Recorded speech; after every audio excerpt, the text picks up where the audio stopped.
Welcome to the Raspberry Pi Holdings PLC half-year results investor presentation. Throughout this recorded presentation, investors will be in listen-only mode.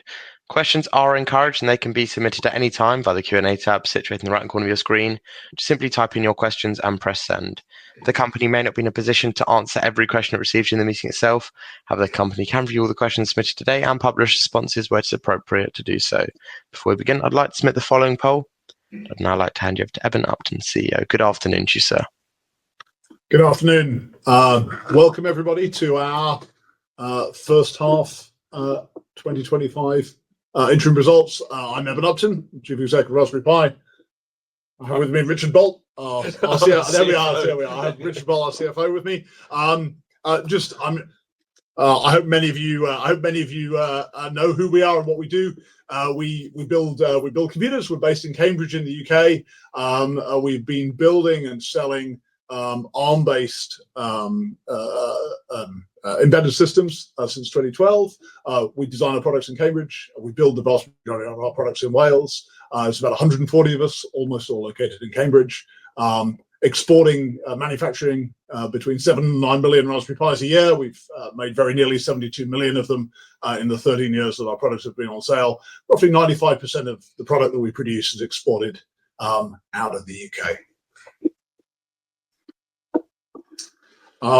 Quick summary of the highlights of the first half. It was a good half. We saw at the full year, we communicated that we'd seen a recovery in demand from both our existing and new OEM customers, and a normalization of the channel inventory environment. Last year we had a period of, I guess, of elevated inventory and channel and our OEM customers, which was a significant drag on the performance of the company in the second half of last year. We saw a 9% sequential increase in unit volumes. That's underlying, as I say, underlying demand growth from existing and new OEM customers. An 8% sequential increase in direct units and 27% increase in direct revenue. And that speaks to the success of our ongoing strategy to move a larger number of our large OEM customers into direct relationships with us. A favourable mix of products in terms of unit economics, certainly a better unit economics mix than we saw in the second half of last year. And together these delivered a 19% sequential increase in adjusted EBITDA. To address a couple of potential headwinds in the market. Obviously, we are now in a high and dynamic tariff environment in respect of our sales into the United States. We've yet to see any significant evidence of impact on US demand for our products as a result of those tariffs. Indeed, we believe that in the medium to long term there is we will benefit from a differential competitive advantage over many of our competitors whose products are manufactured in Far Eastern venues that are subject to higher tariff rates. DRAM pricing, there's a lot of noise recently around DRAM pricing, particularly around the LPDDR4 and LPDDR4X memory that we use on our Raspberry Pi 4 and Raspberry Pi 5 products. We entered the year with substantial inventories of LPDDR4 memory. We remain actually well hedged into lower densities. We remain well hedged into 2026 through the end of the year and into the early part of 2026. We do have some exposure to the market pricing, to contract pricing, not spot pricing, but to contract pricing at higher densities, but sufficient supply on hand and on order to meet our needs through the end of the year. Further out, if we continue to see elevated DRAM pricing, which we expect we will do in the first half of next year at least, we have a number of technical and commercial levers that we can pull in order to mitigate our sensitivity to DRAM pricing. It was also a good half for product launches.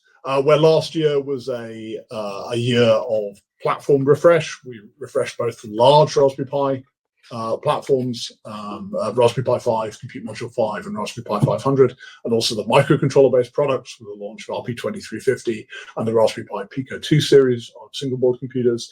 This has been a year, I think, of sustaining innovation. We'll say a little bit more about that later in the presentation. And we'll also talk a little bit more about the progress on other strategic programs, including the board-to-board initiative, and the progress that we've been making our second franchise, the semiconductor business. Over to Richard for some financials. So, a financial review of 2020, first half of 2025. So, graph on the left-hand side, which I think is just important context before we dive too much into the comparison of the various halves. This looks back to the beginning of 24. It picks up on a quarterly basis our unit sales. That's the total height of the bars. And then the grey at the top is really the sum of our Pico and Zero products. These are our generally low-cost boards. I mean, Zero between $10 and $15, Picos $3-4, and then below that is our major boards, single board computers that I think most people would know, and also compute modules.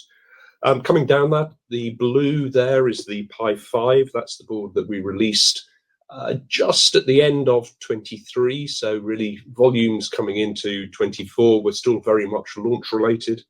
The green is what we call the Raspberry Pi 4, continuing to sell significantly despite the new Pi 5. And that's really a function of this industrial demand that we'll talk about elsewhere, that 70 to 80% of our boards are actually used by companies either to build into products that they sell or in their own factories, in their own laboratories.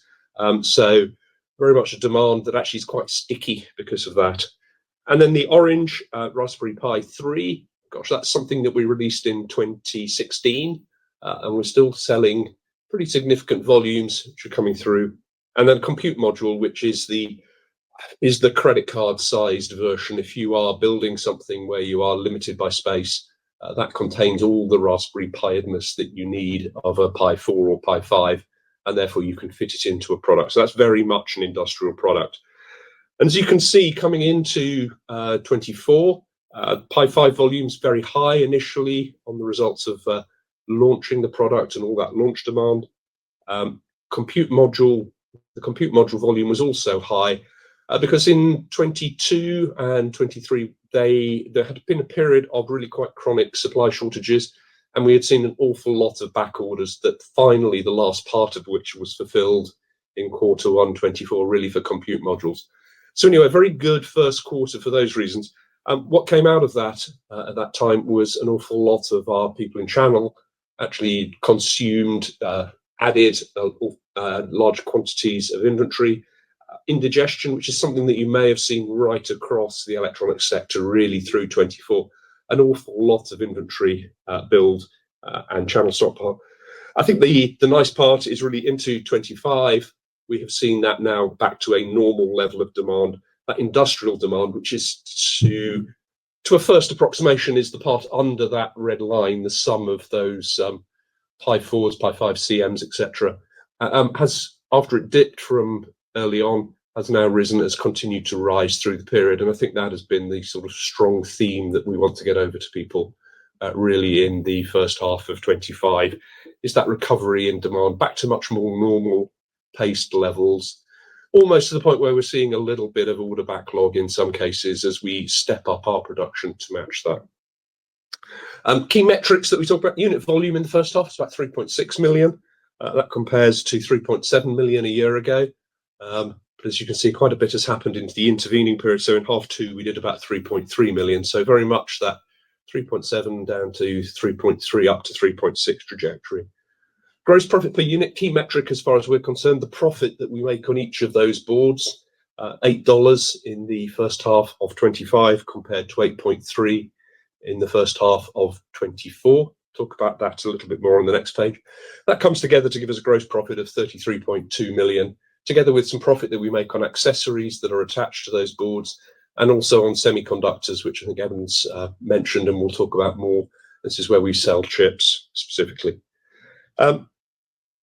Overheads were generally in a well controlled through the period, giving us an adjusted EBITDA of 19.4 million, about $1 million lower than it was a year ago, as a result of still coming through that very strong period at the start of 24 before the volumes have picked up.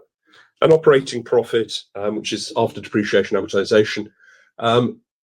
Amortization has increased by about $1 million after we released a product in the summer of 24, which increased our amortization on that development work, and hence has impacted the profit by the amortization of that. And then finally, cash. We finished the half at 34.3 million. That's down on the 45.8 million that we finished last year. And again, we'll talk about that on a subsequent slide. Units by half. So we've talked at a very high level about units by quarter. We also sell products through two routes. We sell them directly. We sell to OEMs ourselves. We also sell them through a network of resellers worldwide. There's about 114 of those across 75 countries. They are our sort of virtual sales force in many ways, a mixture of people from big distributors down to mom and pops who are huge advocates of our brand worldwide. We also sell through our licensee Premier Farnell, which is the darker bar there. And as you can see through the period, we had strong volumes back end of 23 with the launch of Pi 5 into the first half of 24.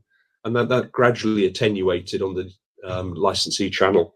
And then the volumes that we're selling on the direct side have continued to appreciate through the period, half on half, the part we sell directly. Gross profit per unit was $8.3 per board, each of those boards we just talked about in the first half of 24. We made a further $1.10 of profit from accessories per every board we sold. That dipped in the second half of 24. We were selling particularly a product called the Pico, which was newly launched, Pico 2. That bolstered unit sales, but at $3-4, as you can imagine, the profit per board, the dollars per board was really quite slight. Whereas in the first half of 24, we sold a lot of compute modules, which was a pretty high volume value board with good margins. And then into the first half of 25, we got to $8 per board of profit, down slightly on a year ago. Two factors there: less of the compute module volume that we'd seen in the first half, offset by the fact we're paying now $15.98 for the Broadcom chip that goes in the Pi 5, whereas for the first 2 million boards in 2024, we were paying $5 more than that. So we've seen, I guess, the cost of the board come down, but the mix of other products hasn't quite caught up with that. So overall, we finished at $8 of margin per board. In addition to those, we were selling accessories, as we've said, which was $4.1 million of margin, $1.10 per board. And also we sold semiconductors, a record number, which actually was quite I think about $500,000 of margin as well from those. So overall, rather a lot of numbers on this slide, apologies. But gross profit was down slightly in terms of what we made, so down to 33.2 from 34.2. Administrative expenses, we saw a small increase. We saw a little bit more headcount. We had some additional costs from being listed. That was moderated slightly by some foreign exchange gains that we saw on the various sterling receivable balances that we had as sterling appreciated. That gave us overall an EBITDA of 19.4 for the half compared to 20.9 last year. Amortization, talked about that, was up about $1 million. And that gives us an adjusted operating profit of about $13.2 million for the first half. Below adjusted operating profit, we don't include in that number share-based payment costs. We've had 2 new schemes since the IPO in June 2024. We had a grant of options in June of 24, and we've had a further RSU grant this May. The RSU grant is much more the sort of standard grant that we would expect to make going forwards.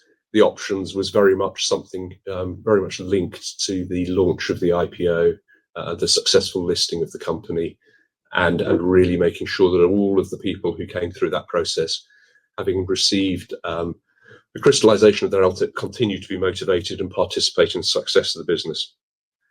Below that, financing costs did rise. They're up by about $1 million. It's a combination of some foreign exchange losses.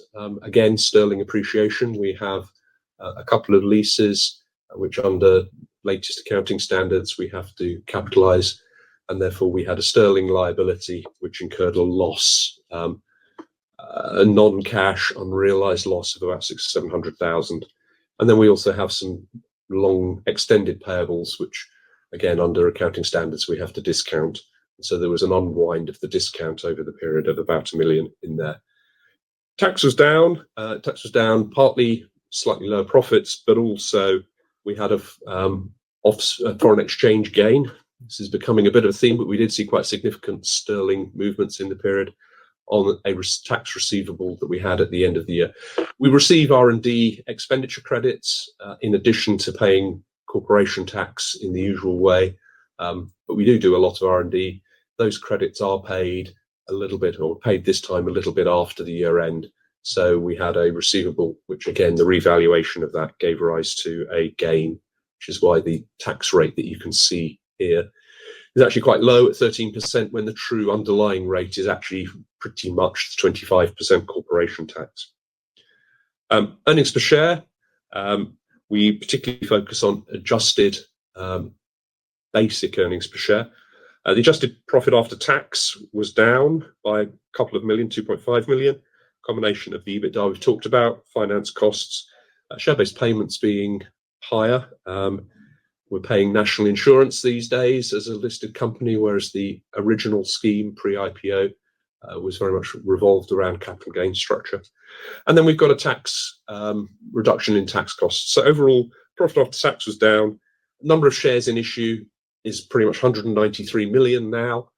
The number a year ago is obviously up to June. It's really the pre-IPO volumes. It's therefore a very unrepresentative comparative. At IPO, we issued about 10 million shares as part of, just over 10 million, as part of a 40 million primary. And then also the crystallization of the LTIP as well moved that significantly. So I think 193 as a denominator into the future is realistic. The numbers for last year are difficult to parse. Just to talk about our balance sheet particularly, inventory, we've held that flat through from half year last year through the year end to now. But the mix within there, I think, is quite significant. At June 24, we had a lot of finished goods. As we talked about on that first slide, there was a slowdown in volumes, quite significant and quite rapid. We had production that we then had to work to reduce and wind down. And so through that period, we had an overhang of inventory.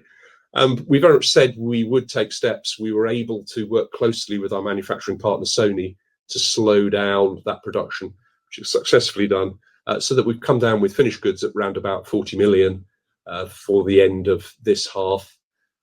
That's probably about as low as we can realistically go while meeting the demands of customers. As I said, we have an order backlog at the moment, so there's a possibility that might dial up by a few million as we get into a slightly better, more liquid state on our finished goods inventory. Through the period, our component inventory, the other parts, so these are the parts that we sell that go into Raspberry Pis. We sell them to Sony, and it's really a combination of memory and processor chips that we buy from Broadcom. That has risen through the period. Memory has stayed broadly steady through this period. We are still covered forwards about a quarter. We'll talk about that a bit more later. And then the components, which is very much the Broadcom chips, after the real chronic effect on the business that we had in 2022 from just not having enough of these processor chips, we are quite deliberately under a long-term agreement that we have with Broadcom building that up. And that has picked up to, in total, about 117 million memory, that's memory and processor chips at June. What we see is that inventory, we think, will probably stay at these sort of levels now through this year end and into next year. It may even come down a little bit next year. On the other side, we have payables that are aligned or allied to those particularly component purchases. At the end of the year, that was about 96 million. As you can see, we had and is now about 80 million. So that reduction is really the thing that has impacted cash flow this year, not the inventory levels, which I think my colleague Mike Buffum has really controlled very tightly. Within that, there is obviously what we call them standard payables, and then there are extended payables. These are where we've had people offer us, particularly as an inducement, really, to hold more memory, to hold processor chips at certain times. They have given us extended payables. We had the benefit of some 52 million at the end of 24. That has come down to 22.9 million now. That's what's caused the working capital outflow in the period. And that 22.9, we believe, will come down to round about zero by the end of the year. So payables by then will be much more on a sort of clean, round about 30 to 45 days of sales, of payables, of cost of goods sold. Having paid off really those extended payables by that stage. So we do see a bit more deterioration in the cash by the year end as a result of that. But then clearly once that's reduced down to zero, we don't see any more. And going into 26, what we see really is with that inventory steady and with the payables fairly steady, we shouldn't see any great accumulation into working capital. It should be quite negligible. And therefore we would expect over the course of 26 particularly, our EBITDA to we'll spend some on CapEx. We continue to spend about 20 million a year on CapEx to build new products, and we'll continue to do that. That is very much the essence of the business. We'll pay a little bit of tax, but the remainder should really drop through as cash, and so we should see cash start to improve. So probably already described all the key elements on that cash flow. Just to summarise, we finished the year at 45.8 million of 24. We made some profit. We spent a little bit on inventory. We spent more on payables. You can see about 18 million. CapEx for the half year was 9.5 million, very much in line with that 20 for a full year, and bringing us really by the end of the year to 34.3 million. As I say, I think that will drop down a little bit further because of really removing the last of those extended payables, offset by the natural cash generation of the rest of the business.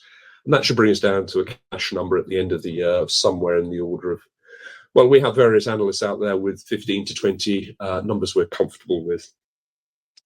So a little bit cash reduction before seeing really a return to positive cash flow in 26, and therefore some increase in cash over that period.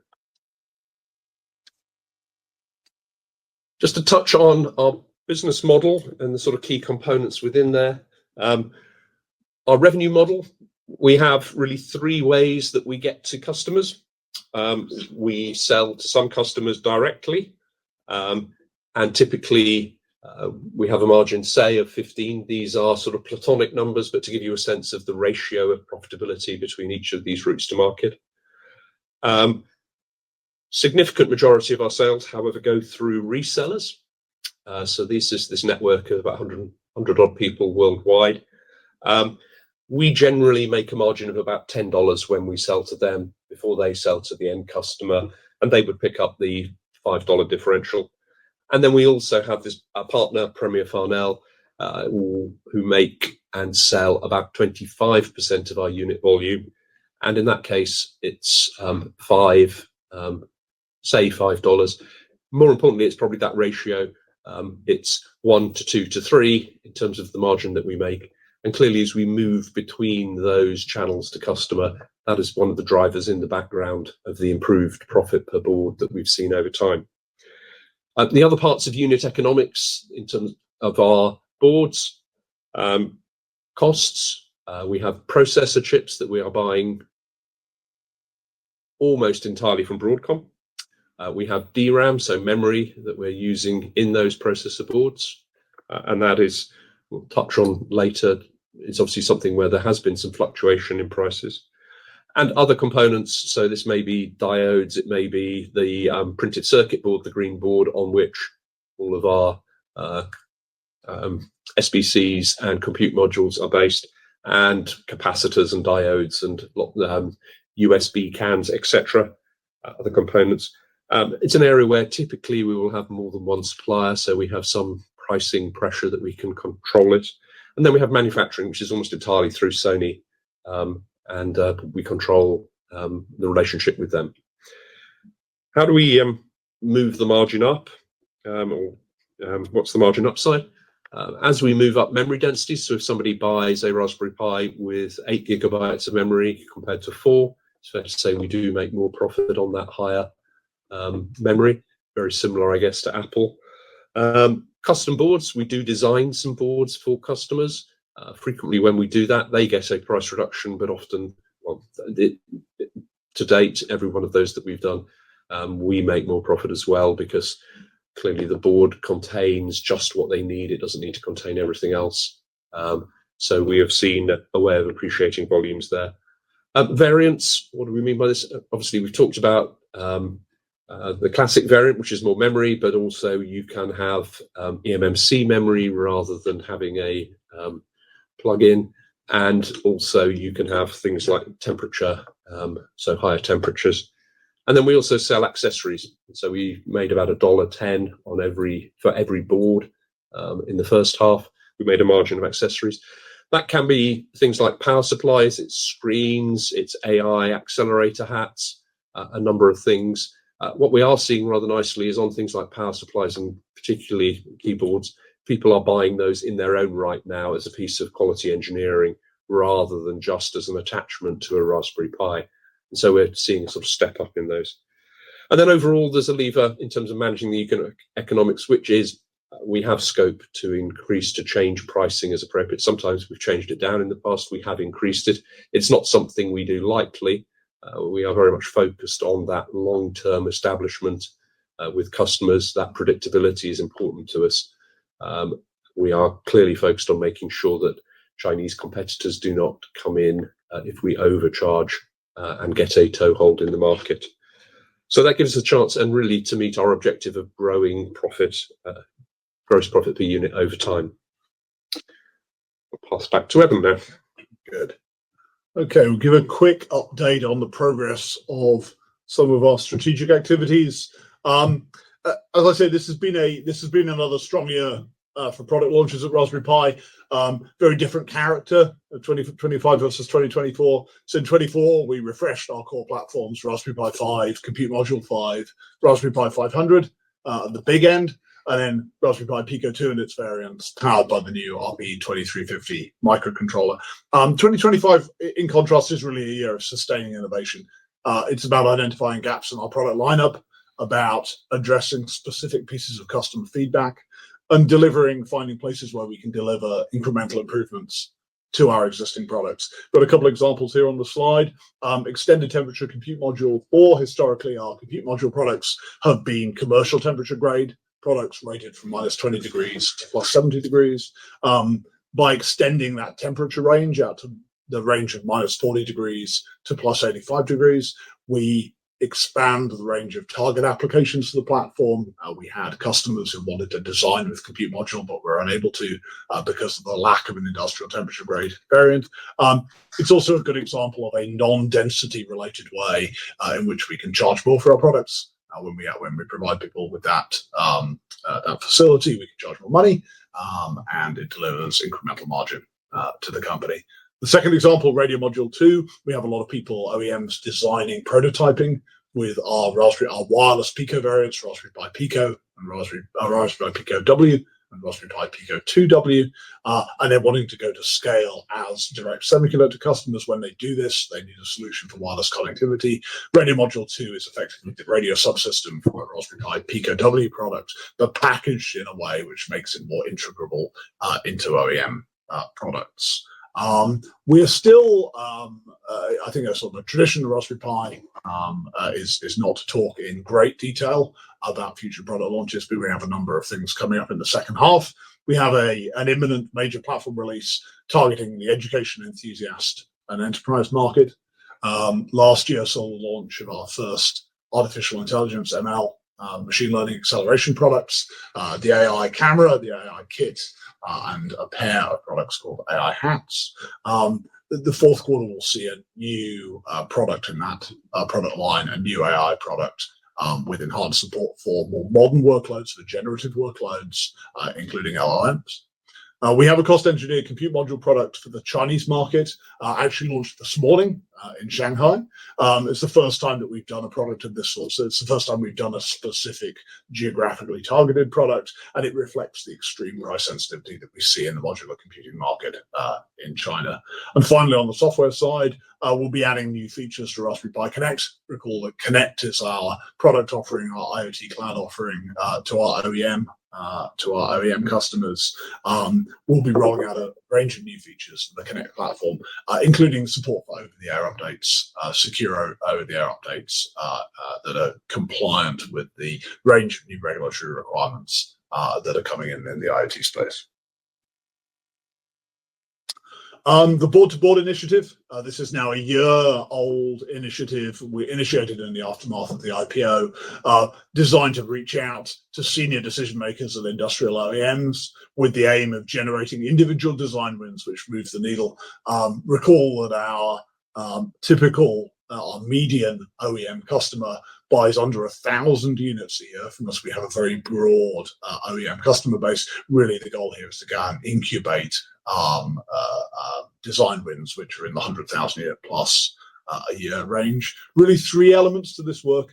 First of all, discussing and identifying barriers to scale the use of Raspberry Pi technology. When we go out to these industrial OEMs, we generally discover quite widespread use of Raspberry Pi in prototyping, in industrial automation, in production automation, and test automation roles.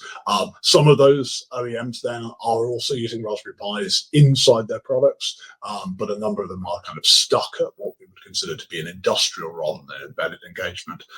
Try to understand why that is when that happens. Often we'll encounter misconceptions, misperceptions about our business or about our products. Sometimes we will identify genuine gaps in our product offering, which are acting as barriers. The industrial temperature range compute module 4 is a first example of us responding to some of that feedback from this program. But often we encounter purely internal barriers to adoption within these organizations that we can help to address. We then work at a senior level to develop a shared understanding of where the opportunities are inside these organizations and to assist in matching those opportunities to elements of our product catalog, also capabilities inside our organization. And finally, we work with the engineering function in the organization to design products using Raspberry Pi and to bring those designs rapidly to scale production. I say rapidly, these are inherently, like all design activities, these are inherently multi-year efforts, generally 12 to 36 month efforts. And when we do this, I think you'll see us address these opportunities with a mix of standard products and customized products. Historically, we've only provided customers with access to our customization pipeline once they reach a certain scale with our standard products, but the scale of some of the opportunities we're seeing in this space means that many of them will qualify on a volume basis. Many of these opportunities will qualify for some level of product customization out of the gate.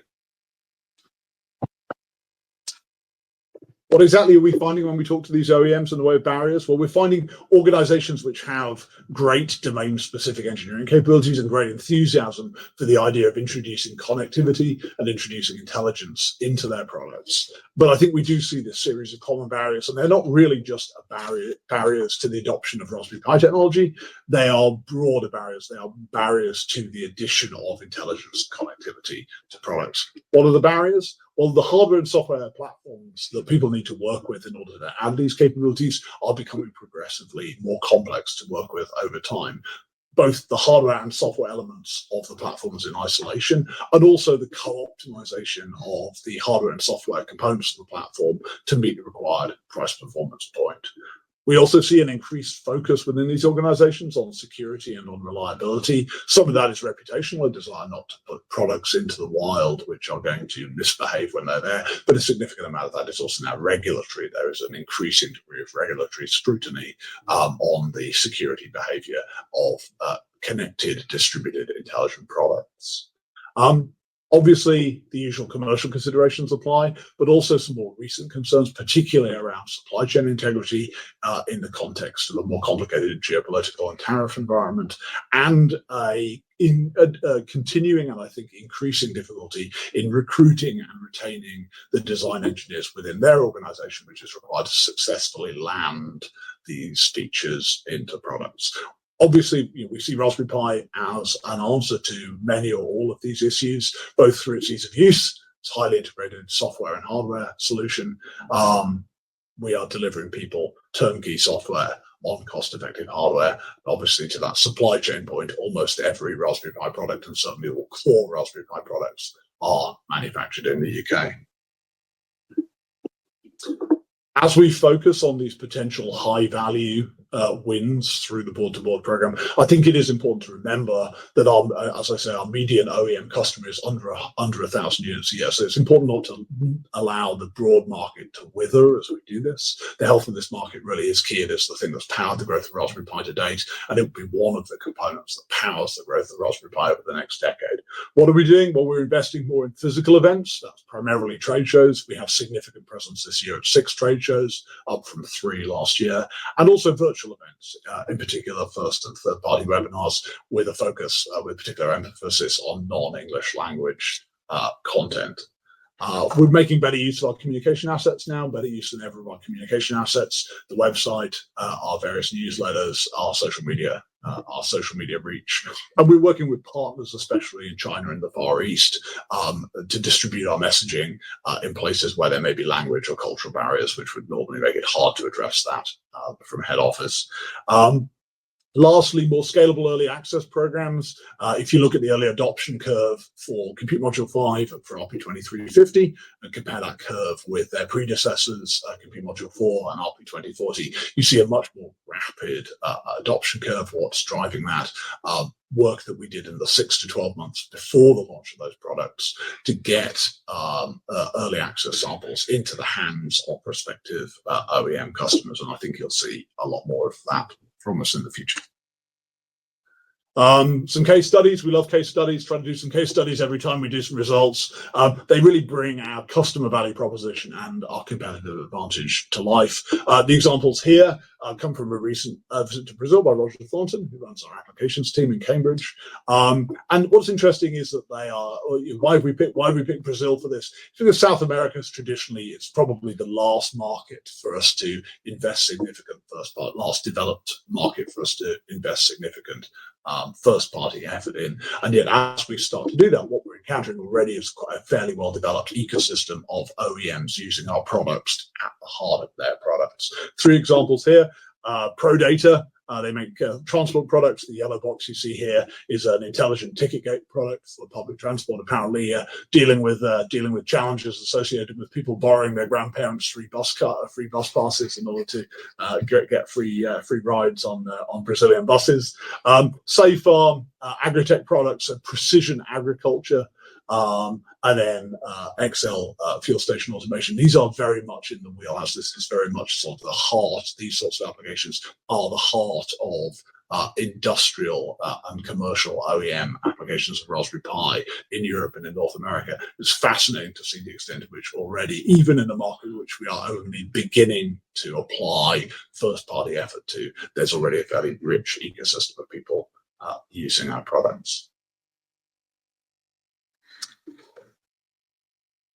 This is the first time we've included a slide on semiconductor products in a results deck. Electronic products and semiconductors are positioned within the business as mutually supporting franchises. The semiconductor products that we make allow us to make better and more compelling electronic products, and the electronic products that we make are then the shop window for the semiconductor products. They are the first place that prospective design engineers who are prospective semiconductor customers encounter our semiconductor products. We have an aspiration over the next decade for semiconductors to grow within the business to the point where they make a roughly equal contribution to the economics of the business. We're a long way from that today, but I think we passed a very significant milestone in the first half. That this was the first half year in which we sold more chips than boards for the first time. Now remember, these are 50-cent chips, not versus $50 boards. So financially, this is currently relatively immaterial to the business. But from a strategic perspective, I think it is important that more than half of the compute experiences that people have had with Raspberry Pi have been semiconductor experiences, as distinct from board experiences. Largely driven by RP2040, the product we launched. This is an interesting indication of how long the design cycles are in this business. This growth largely driven by RP2040, the first semiconductor product that that we launched in January 2021. Shipments of that up 69% sequentially, with a number of quite large design wins coming through in the half. We have one example here. WizNet, a very Taiwanese networking product vendor, they build Ethernet chips. What they were able to do with RP2040 was to combine our RP2040 silicon with their Ethernet controller silicon to generate an intelligent Ethernet controller for embedded IoT applications. I think it's a wonderful example, and really this is the story of Raspberry Pi. I think it's a wonderful, more broadly, it's a wonderful example of how when you produce a high quality product like RP2040, you can't necessarily appreciate the point where you put it in the market, what the market will do with it. You have to remain nimble, you have to remain agile, and you have to remain willing to double down and invest in the applications that the market finds for you. RP2350, our second generation microcontroller, obviously earlier on the adoption curve. We launched that in August last year. We put it in general availability in March this year. I think we put it in general availability a little ahead of schedule, really in order to help us to manage the very high levels of customer interest in that product. We shipped an updated revision of this product, so-called A4 silicon, in August this year, addressing a number of issues with the A2 silicon. Seeing very good adoption. Inquiries from tier one consumer electronics companies, I think a difference in character of the people as this is a more full-featured product. I think that's then leading to a difference in the varieties of OEM who are considering it and design into their products. We've always found that the release of a second product brings credibility to the organization. Raspberry Pi 2 in 2015 was a key moment in the history of Raspberry Pi, because it was the point where we went from being a company with a point product to being a company with a product line. I think you see that, as in many other ways, you see some of those lessons from the board level products, the electronic products, being recapitulated in the semiconductor space. So the second product, it brings the credibility of a product line, and it also leverages the momentum that is built up in the first product. So we're very excited, very optimistic about the future of RP2350 and of the semiconductor business more broadly. And finally, to the outlook for the second half and beyond, continued improvement in underlying demand. So we do see that slow and steady increase, in particularly in OEM demand. We left the first half of the year with a significant customer order backlog, and we expect to be able to address the bulk of that in the second half of the year. So that gives us confidence in the second half volumes. We have confidence in the unit economics. We're expecting to see a similar product mix to the first half, and therefore a similar gross profit per unit. We have sufficient DRAM supply, much of it acquired at low historical prices, to last us through into 2026. And the consequence is no change to our profit expectations for the full year. Looking further out, continued improvement in the demand environment, continued progress, and the first significant contribution to volumes from the board-to-board initiative should materialize in 2026. And of course, the continued growth of semiconductors, albeit from a low base, as a second contributor to the volumes and to the profitability of the business. So thank you very much. That concludes the formal part of the presentation. I think we can start on the Q&A. That's great. Well, thank you very much for your presentation. Ladies and gentlemen, please do continue to submit your questions. You can do so just by using the Q&A tab that's situated on the top right-hand corner of your screens. We have received questions, both pre-submitted and throughout today's live presentation, and I'll start the Q&A session off with the first one here, which reads as follows. Will the Raspberry Pi Foundation reduce its 70% stake within the next 12 to 18 months, and what minimum free float level are you targeting? So I think there's just an opener for this one. Really, all I can say here, I guess, the Raspberry Pi Foundation stake in the business is about 47% or 70%, so they are a narrow minority shareholder in the business. Obviously, we are not the Raspberry Pi Foundation, so the decisions about the disposition of the foundation's residual stake in the business are a matter for the foundation, not for us. Okay. Thank you very much. Next question here. What steps are you taking to embed dedicated AI acceleration into future Raspberry Pi boards through collaborations with AMD or other AI chip vendors? When do you expect the first AI-enabled Pi to reach the market?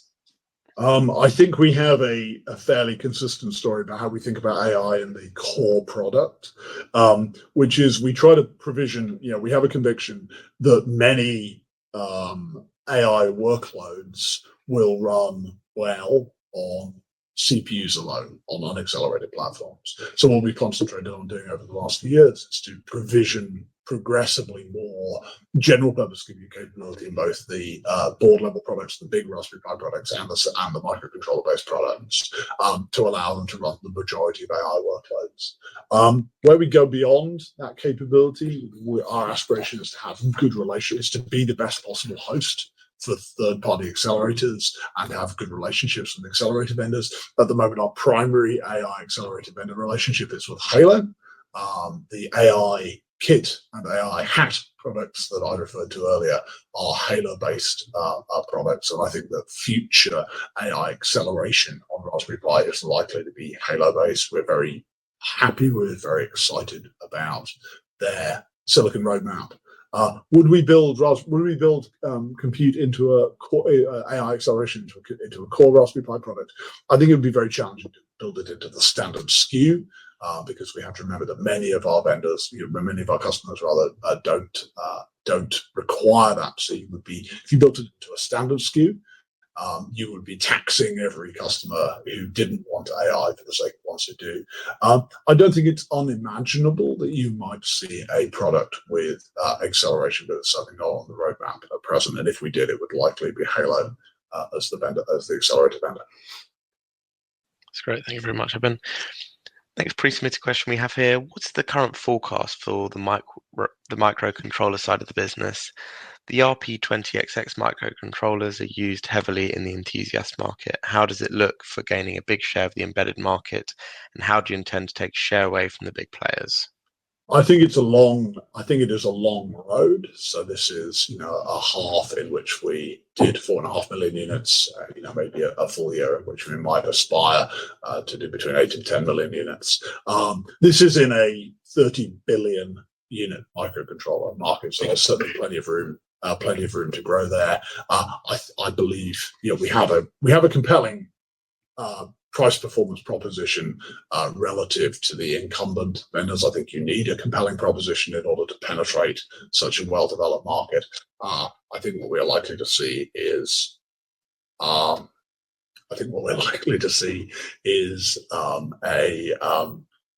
a slow but steady ramp, probably underpinned by RP2040 in the first instance for the first few years, but we'll see a slow but steady ramp. Really, the aspiration is to reach a point where materiality, say within 5 years, and potentially to reach a point of where these are two co-equal. If things go well, a world where these are two co-equal franchises within a decade. And it really is powered by the price performance proposition. These are devices that are bringing to the sub $1, or in the case of RP2040, the 50-cent range, you're bringing into the sub $1 range performance points and capability levels, which are traditionally the province of $2, $3, $4, $5 microcontroller platform. Understood. Thank you very much. We've got another question here. Sales of semiconductors are growing fast, and this is an important initiative for RPI, though the revenue contribution is still small. On what timeline do you expect sales of semiconductors to become meaningful to the company's financials? I would say, I think I probably answered that in the previous question. So yes, I would say in the 5 to 10 year time frame would be the right way to think about this. That's great. Thank you very much. And we do believe that these initiatives are strategically important to us long before they become important to us from a purely financial perspective. Perfect. Thank you. What magnitude of the business do you see Raspberry Pi in 10 years' time? And is the payment of a dividend an aspiration? I think the aspiration is to grow the electronics business quite substantially, and to grow the semiconductors business probably faster than that. I don't think any thought has been given at the moment to the prospect of a dividend. That's great. Thank you. Is there much potential for usage in the robotic space?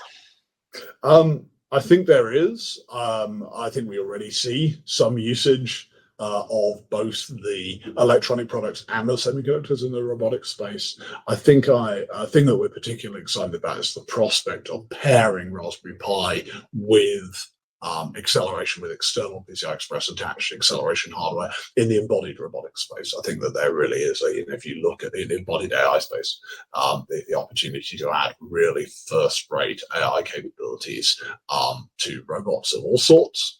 Particularly robots which are mobile within some constrained or unconstrained environment. And yeah, I think this fits very nicely into our aspiration to be the best possible host. These are applications which will require very substantial amounts of compute capability, and our aspiration to be the most cost-effective and lowest power host for these high-performance accelerators marries up pretty well with that particular application domain.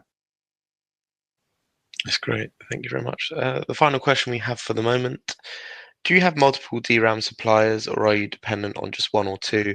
And can you pass increased DRAM costs onto customers, or do you have to absorb them? Historically, we've been a big three customer. We've relied on the large. We've relied on the larger vendors. Since the start of the year, we've devoted a certain amount of attention to bringing up new vendors, particularly at the lower density of the lower density end of the density curve. So in our LPDDR4 based products, which are the ones which are exposed to these DRAM pricing dynamics, we have quite a wide dynamic range of density. Our lowest density products use 1 gigabyte of memory. Our largest density products use 16 gigabytes of memory. At the lower end, there is more scope for vendor diversity at the low end of that curve than there is at the high end of the curve, and that's really where we've been investing effort. In terms of right now, we have approximately 3 or 4 active DRAM vendor relationships today. In terms of mitigations, in terms of dealing with this temporary price excursion on LPDDR4, we have a number of possible approaches available to us. Obviously, as you say, one of them is price increases, but there is a point, I think, at which it may become necessary to make adjustments to the pricing of the product. But we have a number of opportunities short of that. One of them, as I say, is to increase the level of vendor diversity. Another is to move some of our products to LPDDR5. It may be possible to move the Raspberry Pi 5 generation products to LPDDR5 memory. LPDDR5 memory is currently not experiencing this. The underlying cause of this price excursion is the repurposing of LPDDR4 production capacity to build HBM memory for AI applications. There is effectively a pool of fungible manufacturing capacity between LPDDR4 and LPDDR5 memory, and therefore the current inversion in which the older memory technology is more expensive than the new memory technology isn't necessarily something you could expect to be sustained for a considerable period of time. However, we could easily see it sustaining for 1 or 2 more quarters. We are doing some work at the moment to evaluate the feasibility of migrating Raspberry Pi 5 to LPDDR5 memory. We'd expect to have a clearer view on whether that's a path we're going to take at some point in the 4th quarter. That's great. We have had another question come in. Have you explored setting up a VC fund to invest in third-party innovative ideas for quantum change use of Raspberry Pi offerings? The idea is to raise an investment trust that would take strategic stakes in innovative or developed solutions in smaller companies that require working capital management / marketing skills. I think it's an idea that comes around every few years. It's an idea that I can remember coming around ever since pretty much the point at which we launched the product in 2000, the first product in 2012. I think the reason we've not done it is because we have to be conscious of the limits of our capabilities. We are electronic engineers, software engineers, silicon engineers, industrial designers. We are not generally investment. We're not. Most of us are not investment professionals. I think it would be difficult for us to articulate a differentiated value proposition in that space at the moment. It's never say never. As I say, it's an idea that comes around a lot. We are experiencing some power saving in this room. Some inability, I think. So it is an idea that comes around, but I think it's probably not something that's in our future in the next 2 or 3 years. I think busy and having too much fun with this business. Yes, I think we are enjoying. I think we're enjoying what we do, and I think we have a realistic assessment of the value that we'd be able to bring to that space. That's great. Well, thank you very much for answering the questions from investors. Of course, the company can review all the questions submitted today, and we will publish the response on the Investor Meet Company platform.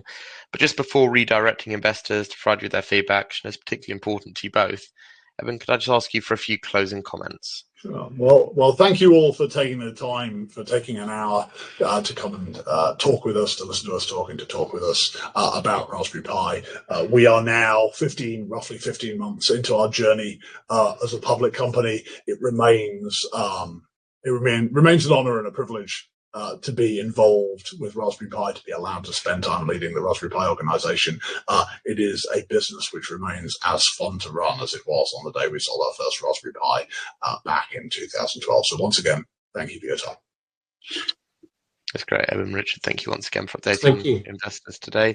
Could I please ask investors not to close the session, as you now be automatically redirected to provide your feedback, and all the management team can better understand your views and expectations.